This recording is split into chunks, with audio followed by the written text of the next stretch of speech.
ہم آپ کو اپنے چینل ناول لسٹ میں خوش آمدید کہتے ہیں۔ امید ہے آپ کو ہماری ویڈیوز پسند آ رہی ہوں گی۔ ویڈیو پسند آنے کی صورت میں چینل کو سبسکرائب کر لیں۔ چلیے چلتے ہیں اپنی آج کی کہانی کی طرف، جس کا نام ہے مشن غازی۔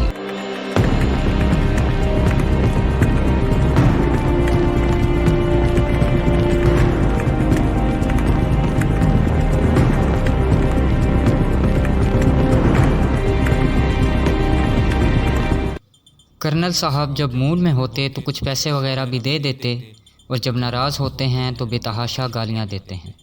4 سال سے پہلے ٹریننگ کے دوران اور بعد میں مختلف افسران کا بیٹ مین ہونے کے دوران مجھے اتنی گالیاں پڑ چکی ہیں کہ اب میں ان کا عادی ہو چکا ہوں اور اپنی قسمت پر شاکر ہوں۔ فوج چھوڑنے کی کوشش کی لیکن ناکامی ہوئی۔ نہ ماں باپ زندہ ہیں اور نہ شادی کی ہے۔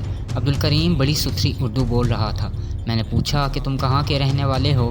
تو اس نے کہا، حضور لکھنؤ میرا آبائی وطن ہے۔ والدین کے گھر میں تو غربت ہی دیکھی، لیکن وہ کہا کرتے تھے کہ میرے دادا نواب تھے۔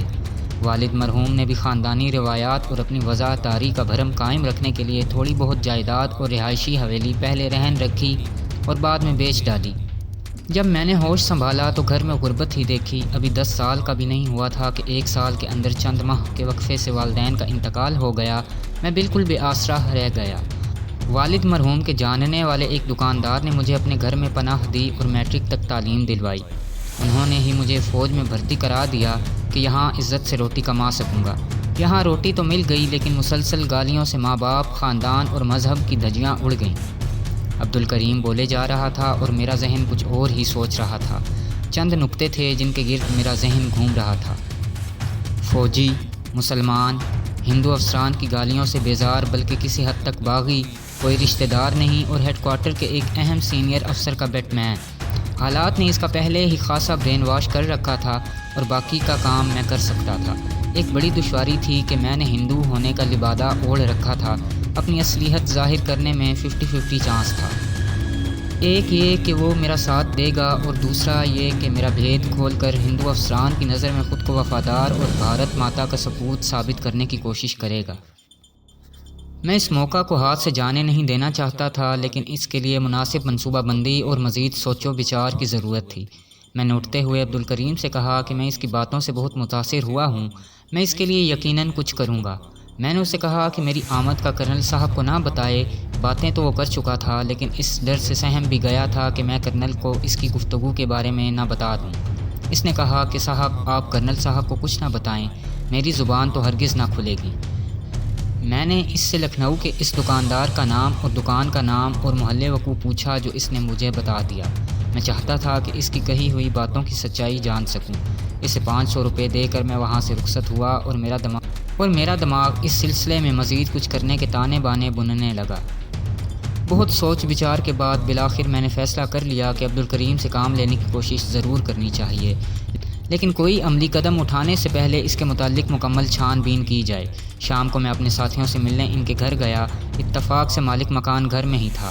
مکان کی اوپری منزل کی سیڑھیاں اگرچہ ڈیوڑی میں ہی تھیں، لیکن گلی میں مکان کے دروازے سے گزر کر ہی سیڑھیوں تک پہنچا جا سکتا تھا۔ دروازہ مالک مکان نے ہی کھولا۔ میں نے اسے اپنا نام اظہر علی بتایا اور کہا کہ میرا ایک کاروباری واقف یہاں رہتا ہے۔ اپنے ساتھیوں میں سے ایک کا نام بتایا۔ وہ یہاں اپنے اصلی ناموں سے ٹھہرے ہوئے تھے تاکہ مختلف ناموں کے چکر میں کبھی غلط نام نہ بتا بیٹھیں۔ مالک مکان نے مجھے اوپر جانے دیا۔ میں نے ساتھیوں کے ساتھ ایک کمرے میں میٹنگ کی اور کہا کہ ایک شخص کے کوائف معلوم کرنے کے لیے لکھنؤ جانا ہے۔ سبھی جانے کو تیار تھے، لیکن میں نے 2 کا انتخاب کیا اور انہیں لکھنؤ میں ایک دوسرے سے کچھ فاصلے پر رہنے کی ہدایت دی۔ اس دکاندار سے جس نے بقول عبدالکریم اس کی پرورش کی تھی، عبدالکریم کے متعلق مزید معلومات حاصل کرنا اور اگر اس کا کوئی قریبی رشتہ دار موجود ہو تو اس کا پتہ لگانا اور ان کی چھان بین کرنی تھی۔ میرے دونوں ساتھی رات کو ہی ٹرین سے روانہ ہونے کے لیے تیار ہو گئے۔ میں نے انہیں 3 دن دیے تاکہ تمام معلومات حاصل کر کے چوتھے روز واپس آ جائیں۔ کئی بار احتیاطی تدابیر کو نظر انداز نہ کرنے کا کہہ کر انہیں اللہ حافظ کہا اور واپس اپنے ہوٹل چلا آیا۔ اگلے روز شام کو میں کرنل شنکر کے پاس گیا۔ وہ حسب معمول لان میں کی محفل سجائے بیٹھا تھا۔ عبدالکریم برآمدے میں حکم بجا لانے کے لیے مؤدب کھڑا تھا۔ عبدالکریم نے آنکھوں ہی آنکھوں میں اور ذرا سر کو جھکا کر مجھے سلام کیا۔ آج کرنل بھی موڈ میں تھا۔ مجھے دیکھتے ہی کہنے لگا، hello mister palmist, please come and join me, آئیں اور میرا ساتھ دیں۔ میں نے ادھر ادھر کی باتیں شروع کیں تاکہ جو موضوع کرنل کو پسند آئے اسی پر بات کریں۔ وہ شاید میرا نام بھول چکا تھا، اس لیے بار بار مسٹر پامسٹ کہہ رہا تھا۔ میں نے ہنستے ہوئے کہا کہ کرنل صاحب میں چائے بیچتا ہوں اور میرا نام ونود ہے، اور آپ مجھے پامسٹ کہہ رہے ہیں۔ کرنل نے صاف گوئی سے کہا کہ مجھے تمہارا نام یاد نہیں آ رہا تھا، لیکن پامسٹ میں تمہیں اس لیے کہہ رہا تھا کہ پہلی ملاقات میں ہی تم نے میرے ماضی کے متعلق صحیح باتیں بتا دیں۔ میں نے ہنستے ہوئے کہا کرنل صاحب میں چائے بیچتا ہوں۔ میں نے کہا میں پامسٹری دست شناسی کی ابجد سے بھی واقف نہیں ہوں، البتہ فیس ریڈنگ یعنی چہرہ شناسی میں کچھ شدھ بدھ رکھتا ہوں، اور وہ بھی اپنے کاروبار میں مختلف لوگوں سے ملنے کی وجہ سے۔ ان کے موڈ کو دیکھ دیکھ کر چہرے کے تاثرات سے کچھ اندازہ لگا لیتا ہوں۔ کرنل کہنے لگا میرے متعلق تم نے کیسے اندازہ لگایا؟ میں نے کہا کہ سروسز کلب میں آپ کی رہائش سے اندازہ لگایا کہ آپ کی فیملی نہیں ہے، ورنہ آپ کو سرکاری بنگلہ مل سکتا تھا۔ کلب کی رونقوں کو چھوڑ کر آپ اپنی الگ محفل سجاتے ہیں، بقول آپ کا حلقہ احباب بہت چھوٹا ہے۔ آپ اپنی شام میں نوشی میں گزارتے ہیں اور تنہائی پسند ہیں۔ اس سے میں نے یہ نتیجہ اخذ کیا کہ ماضی کی کچھ ایسی یادیں ہیں جو آپ کا پیچھا نہیں چھوڑتیں، اور آپ بھی ان یادوں کو خود سے الگ نہیں کرنا چاہتے، اور ایسی یاد جوانی میں محبت میں ناکامی کی ہی ہو سکتی ہے۔ کرنل غور سے میری باتیں سن رہا تھا۔ میں نے سلسلہ برقرار رکھتے ہوئے کہا کہ چونکہ میں خود بھی ماضی میں ایسی ہی ناکامی کا شکار ہوا ہوں، اس لیے آپ کے اس اندرونی درد کو بخوبی سمجھ گیا۔ آپ کو دیکھ کر مجھے ایک شعر یاد آیا ہے، کچھ اس طرح سے سجائے ہیں ہم نے ویرانے کہ اہل شہر بھی آتے ہیں جی کو بہلانے۔ میں تو چاہتا ہوں کہ ہر شام آپ کے ساتھ گزاروں، لیکن محض اس لیے روز نہیں آتا کہ ایسی یادوں میں کھونے والا اپنی تنہائی میں کسی کی مداخلت پسند نہیں کرتا۔ اسی موضوع پر یاد نہیں میں نے اور کیا کچھ کہا، لیکن جب میں خاموش ہوا تو یہ سخت گیر کرنل موم کی طرح پگھل چکا تھا۔ لان میں جلتی نیلگون لائٹس میں اس کی آنکھیں آنسوؤں سے لبریز نظر آتی تھیں۔ کرنل کچھ دیر کرسی کی بیک سے سر لگائے خاموش بیٹھا رہا۔ جب وہ خود پر قابو پا چکا تو بولا، میں نے اپنی ماضی کے بارے میں آج تک صرف 2-3 دوستوں کو بتایا ہے، اور آج تو میں اس لیے بتا رہا ہوں کہ تم بتائے بغیر میرے ماضی کو کرید چکے ہو۔ میں لاہور کا رہنے والا ہوں اور راوین ہوں۔ میں نے اسے ٹوکتے ہوئے انجان بن کر پوچھا، راوین سے آپ کی کیا مراد ہے؟ حالانکہ میں خود گورنمنٹ کالج لاہور ضلع کچہری کے پاس کا اسٹوڈنٹ رہ چکا ہوں۔ یہ کالج تقسیم ہند سے پہلے بر صغیر کا بہترین کالج مانا جاتا تھا، اور اس کے طلباء خود کو راوین کہتے ہیں۔ کرنل نے مجھے بتایا کہ کالج میں شیلا بینوٹ نامی ایک کرسچین لڑکی سے اسے محبت ہو گئی۔ وہ اس کی کلاس فیلو تھی، اور یہ یک طرفہ محبت نہ تھی بلکہ یہ آگ دونوں طرف یکساں بھڑکی ہوئی تھی۔ وہ کالج کے نمایاں طلباء میں تھا اور تیراکی میں کالج ٹیم کا کیپٹن تھا۔ اس نے فیصلہ کیا تھا کہ گریجویشن کے بعد ICS یعنی انڈین سول سروس کا امتحان دے گا۔ شیلا بھی یہی چاہتی تھی۔ دونوں نے BA کا امتحان اکٹھے دیا تھا۔ دونوں کے گھر کوپر روڈ پر تھے۔ اس کے پتا جی پنجاب گورنمنٹ میں ملازم تھے۔ ہم دونوں کے گھر والے اس محبت سے آگاہ تھے اور ایک دوسرے سے اکثر ملتے رہتے تھے۔ اپریل سن 47 میں لاہور بھی ہندو مسلم فساد کی لپیٹ میں آ گیا۔ ایک شام فسادیوں نے اس کے گھر کے سامنے والے گھر کو آگ لگا دی۔ وہ گھر مسلمانوں کا تھا۔ اس کے پتا جی جو دل کے مریض تھے، یہ منظر دیکھ کر انہیں دل کا دورہ پڑا اور وہ سورگ باش ہو گئے۔ اس نے بتایا کہ فسادیوں کی شر انگیزی پر تو چند روز بعد قابو پا لیا گیا، لیکن پتا جی کی موت نے ہمیں اجاڑ دیا۔ ہمارے پاس جمع پونجی نہ ہونے کے برابر تھی۔ گھر کا سارا بوجھ مجھ پر آن پڑا تھا۔